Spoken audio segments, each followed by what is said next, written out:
Social ইসলামী ব্যাংকের গ্রাহক যারা আমরা আছি, বিশেষ করে সোশ্যাল ইসলামী ব্যাংকের গ্রাহকদের বলতেছি, যারা আমরা আছি, আজকে একটা এনটিভি নিউজ আমি দেখলাম, একটা নিউজ দেখলাম যে ব্যাংকের ভিতরে গেছে সাংবাদিক, যে আপনার পর্যবেক্ষণ করতেছে বাংলাদেশ ব্যাংক এত হাজার হাজার কোটি টাকা ছাপানোর পরে, ব্যাংকে দেওয়ার পরে যে কিরকম চলতেছে ব্যাংকগুলো, এগুলো পর্যবেক্ষণ করার জন্য আর কি গেছে। তো ওই সাংবাদিক পর্যবেক্ষণ করতেছে সোশ্যাল ইসলাম ব্যাংকে যে চেক বই দেওয়ার পরে কিরকম টাকা দিতেছে না, কি পর্যাপ্ত পরিমাণ টাকা উঠাইতে পারতেছে কি পারতেছে না।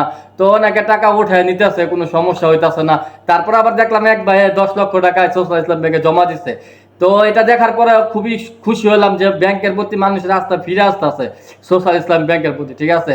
তাই অতএব যারা আমরা সোশ্যাল ইসলাম ব্যাংকের গ্রাহক আছি সবাই আস্থা রাখি। প্লাস আমরা যারা সোশ্যাল ইসলাম ব্যাংকের গ্রাহক আছি, যারা টাকা তুলতে চাচ্ছি বা যারা আছি যে আমরা সব টাকা তুললে অন্য ব্যাংকে রাখবো, আমরা যে সোশ্যাল ইসলামী ব্যাংক থেকে টাকাটা উঠায়া আমরা একটা ভালো একটা মনে করেন ধরলাম যে ভালো একটা ব্যাংকে আমরা টাকা জমা রাখলাম, ওই ব্যাংকটা যে দুর্বল হইব না এমন কোনো গ্যারান্টি দিতে পারবেন আপনারা? পারবেন না ভাই।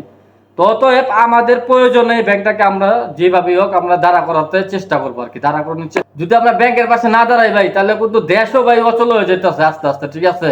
ব্যাংকের বাইরে থেকে মানুষ টাকা পাঠাইতেছে না, আমরা প্রবাসী যারা ভাই, আমরা টাকা পাঠাইতে সাহস পাইতেছি না ভাই। এটা আপনাদের মাথায় রাখতে হইব যে ব্যাংক গুলা কিন্তু এতদিন এত বছর অনেক ভালোভাবে একটা দিছিল, আপনাদের সার্ভিস দিতেছিল, ঠিক আছে। কিন্তু সরকার পতনের পরে ভাই কিছু অনিয়মের জন্য ব্যাংকগুলা ধ্বংসের পথে যাইতেছে, এটা কিন্তু স্বীকার করছে গভর্নর সহ কিন্তু, ঠিক আছে।